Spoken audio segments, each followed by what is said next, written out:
बड़ी खबर, एनडीए में सीट बंटवारे का ऐलान आखिरकार हो गया है। भारतीय जनता पार्टी 101 सीटों पर लड़ेगी चुनाव, बिहार विधानसभा चुनाव।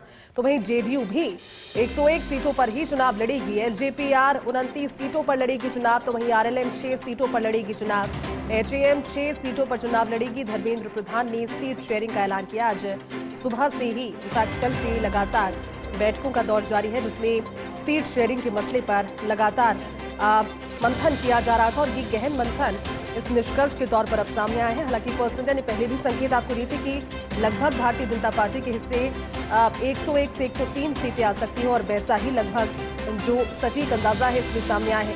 101 सीटें भारतीय जनता पार्टी के लिए, जिसमें चुनाव वो लड़ेगी, अपने उम्मीदवारों को उतारेगी। बिहार विधानसभा चुनाव में समीकरण किस तरह से इन सीटों के बंटवारे के बाद संभवतः अगर बदलते हैं या फिर प्रभावित होते हैं, वो देखने वाली बात होगी। लेकिन जेडीयू भी 101 सीटों पर चुनाव लड़ेगी। एलजेपीआर 29 सीटें उन्हें दी गई है, जिस पर चुनाव लड़ेगी।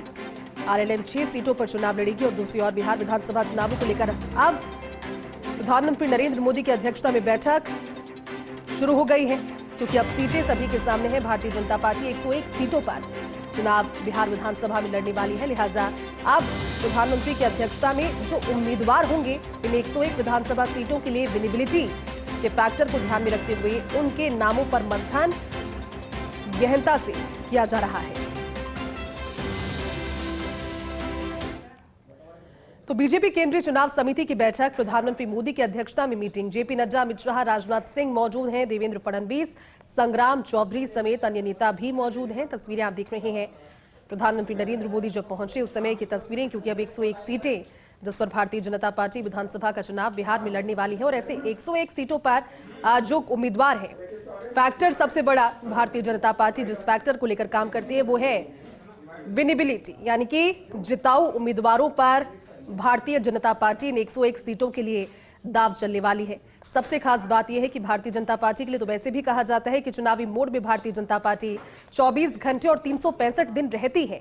लेकिन अब क्योंकि चुनाव के नजदीक होने के साथ वो कोशिशें और ज्यादा तेज होती नजर आएंगी। अब सारे बड़े चेहरे जो भारतीय जनता पार्टी के हैं वो बिहार विधानसभा चुनाव में डायरेक्टली इनडायरेक्टली आपको रोजाना तस्वीरों के जरिए नजर आएंगे। लेकिन फिलहाल बीजेपी केंद्रीय चुनाव समिति की बैठक, जिसकी अध्यक्षता कर रहे हैं खुद प्रधानमंत्री नरेंद्र मोदी, 101 सीटों पर उम्मीदवारों के विनिबिलिटी के आधार पर, उस फैक्टर के आधार पर सबसे इंपॉर्टेंट भारतीय जनता पार्टी के लिए जिताऊ उम्मीदवार, जिसकी अच्छी छवि हो, जो जनता से जुड़ी काम कर पाए। लेकिन इन 101 सीटों पर उम्मीदवारों के नामों को लेकर के मंथन अब इस बैठक में शुरू हो गया है, क्योंकि सीट शेयरिंग पर जहां लगातार मंथन चला और उसके बाद में 101 सीटें भारतीय जनता पार्टी के हिस्से में अब आई है, तो वहीं इन 101 सीटों पर अब जो उम्मीदवार होंगे विनिबिलिटी के आधार पर, उन पर मंथन चल रहा है। 101 सीटें भारतीय जनता पार्टी, धर्मेंद्र प्रधान ने थोड़ी देर पहले ऐलान किया।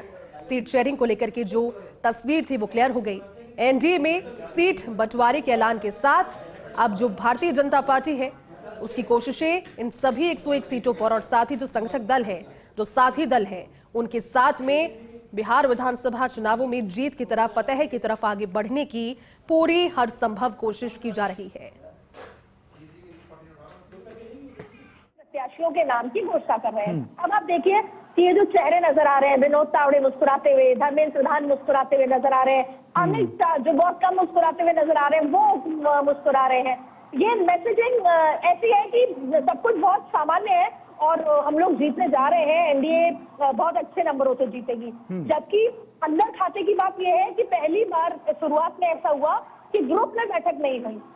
1-to-1 उपेंद्र कुशवाहा से मुलाकात, 1-to-1 चिराग पासवान से मुलाकात, 1-to-1 मुलाकात हुई, जिससे कि बात हो सके और कोई खिचड़ी ना हो, मैसेजिंग मीडिया तक ये बात न जाए कि कुछ भी ठीक नहीं। तो जाहिर तौर पे यहाँ पर उन्होंने चुनाव के दौरान ये एज ले लिया है कि हम सब कुछ सामान्य है, एकजुट है, ताकत है। और तो पहला एक अच्छी बात एनडीए में और आज जरूर देखने को मिली। कल तक जीतन राम मांझी जो कह रहे थे कि हमारे पास और भी विकल्प मौजूद हैं, हम दूसरे विकल्पों पर जा सकते हैं, नाराज दिखाई दे रहे थे। चिराग पासवान भी शुरुआत में ऐसे ही थे, नाराज दिखाई दे रहे थे। जितनी सीटें उनकी तरफ से मांगी जा रही थी उतनी सीटों पर बात बनती हुई नजर नहीं आ रही थी। लेकिन जो एक्स पर पोस्ट किया गया जीतन राम मांझी की तरफ से कि आखिरी सांस तक वो प्रधानमंत्री मोदी के साथ में रहेंगे, ये जीतन राम मांझी कल ही तक कह रहे थे कि उनके पास और भी विकल्प खुले हुए हैं। देखिए वही तो बात है, वही खासियत है कि आप अभी बीजेपी के साथ बने वो 240 है, और आप बीजेपी के साथ प्रेशर टैक्टिक्स नहीं कर सकते। हाँ, आप मांग सकते हैं, आप प्रधानमंत्री अमित शाह से मिलकर समय मांग लीजिए, आप अपनी बात रख लीजिए, पर आप ये ब्लैकमेल करके प्रेशर टैक्टिक्स करेंगे। बीजेपी साइकोलॉजिकली अभी भी अपने आप को 303 मान रही है। देखिए, जैसे बोलते हैं कि लोकतंत्र में आंकड़े बहुत बड़ी चीज है, और वही आंकड़े 240 पे जब आए।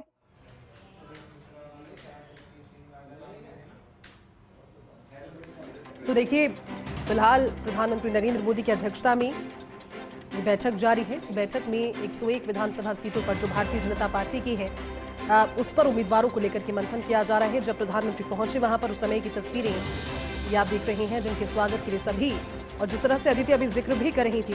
हमारे साथ पॉलिटिकल एडिटर योगेश शर्मा जुड़े हैं। योगेश जी, भारतीय जनता पार्टी चुनावों की पक्की कहा जा सकता है कि लगातार जिस तरह से पहले सीट शेयरिंग के बंटवारे पर पूरे इंडल्ज होकर के मंथन किया, और उसके बाद में अब 101 सीटें जिस पर जिताओ विनिबिलिटी के आधार पर उम्मीदवारों का मंथन अब चल रहा है, क्या मानकर चले सीट शेयरिंग के रेशो को किस तरह से देखते हैं सर? देखिए, जैसी बराबरी के तौर पर जी यहाँ फॉर्मूला जो सीट शेयरिंग का है, हाँ। वो नजर आ रहा है। बीजेपी और नीतीश कुमार की पार्टी हिस्सेदारी बराबर की यहाँ दिख रही है, और साथ ही 30 से अधिक सीटों की मांग चिराग पासवान कर रहे थे। तकरीबन 29 सीटें उनको देने की बात हो रही है। हम जो है जीतन राम मांझी की पार्टी प्रदेश के बिहार के मुख्यमंत्री रह चुके हैं, वो भी लगभग 15 सीटों की मांग कर रहे थे, और उन्हें तकरीबन 6 सीटें देने की बात शेयरिंग में सामने आ रही है। कुल मिलाकर कहा जा सकता है कि भारतीय जनता पार्टी और नीतीश कुमार यहाँ पर पूरी तरह चुनावी रणनीति के लिहाज से जातीय और क्षेत्रीय गणित के हिसाब से यह सीटों को बांट रहे हैं। और क्योंकि चिराग पासवान एक अहम प्लेयर है इस पूरे गठबंधन के अंदर, और दलित जो वोट बैंक है, खासतौर से वो वोट बैंक जो रामविलास पासवान का मजबूत गढ़ कहा जा सकता है, और तकरीबन 5 सांसद भी हैं इस पार्टी से, तो उस लिहाज से बहुत अहम है। चिराग पासवान की पार्टी को बहुत अच्छी संख्या में सीटें दी गई है। हालांकि उनकी मांग और भी ज्यादा थी, लेकिन सर्वे के आधार पर जो बीजेपी की और जो गठबंधन दलों की एलडीए की जो चुनाव सीट शेयरिंग है, उसको लेकर ये तमाम कवायद सामने आई है। और कहा जा सकता है कि तकरीबन सभी बड़े शहरों को चुनाव लड़ाने की बात है। और यहाँ पर भारतीय जनता पार्टी ने अपने परंपरागत जो मजबूत इलाके, जहाँ पर बीते चुनाव में भी बीजेपी ने मजबूती के साथ वहाँ पर उनके विधायक जीते थे, शहरी सीटें हुई जो बिहार की हैं, चाहे वो पटना जनपद हो, चाहे और दूसरे इलाके हो, वहाँ पर बीजेपी ने सर्वाधिक सीटें अपने पास रखी है। और नीतीश कुमार के प्रभाव वाले जो क्षेत्र है, चाहे वो कुर्मी मतदाता बहुल इलाके हैं, चाहे वो जो ओबीसी बहुल इलाके हैं, वहाँ पर जेडीयू की जो सीटें हैं और वो दबदबे वाली सीट है जेडीयू की, वहाँ पर खास तौर से नीतीश कुमार ने दाव खेला है। तो किस तरह से, और दलित वोट जहाँ पर निर्णायक है, उन सीटों को चिराग पासवान के प्रभावित इलाके हैं, जहाँ पर कहा जा सकता है कि पासवान मतदाता है, चाहे और दूसरे दलित वर्ग के जो वोटर्स हैं, और जो खास तौर से पूरी तरह चिराग पासवान के प्रभाव क्षेत्र में भी कही जा सकता है, वहाँ पर एलजेपी को सीटें दी गई है। जीतन राम मांझी के आप में बड़े प्लेयर हैं अब बिहार की राजनीति की, लेकिन सर्वे में जो बात सामने आई थी, जिस तरह की 15 सीटें मांग रहे थे, जो सर्वे भारतीय जनता पार्टी के में कराया, उस सर्वे के आधार पर अब तकरीबन 6 सीटों पर प्रभावी माना गया। और कहा जा सकता है कि इस बात को लेकर शायद जीतन राम मांझी उतने खुश भी नहीं होंगे, तो इसके बावजूद उन्हें सीट शेयरिंग में शामिल किया गया है। तो मिलजुल कर एनडीए चुनाव लड़े, एक मुखी होकर चुनाव लड़े, इस बात को लेकर विशेष तौर पर ध्यान दिया गया है। और जो खास तौर से जो मजबूत इलाके हैं यहाँ पर आरजेडी के, उन इलाकों पर भी विशेष फोकस किया गया है। नए चेहरों पर दाव लगाने की बात है। जो मुस्लिम बहुल प्रभाव वाली सीटें हैं, वहाँ पर भी किस तरह से चुनाव लड़ाया जाए, इसको लेकर भी वैचारिक मंथन और चिंतन हुआ है। तो माई फॉर्मूले का जो खास तौर से यहाँ पर पूरी तरह रहता है आरजेडी के अंदर, उसको कैसे इस तरह को तोड़ा जाए।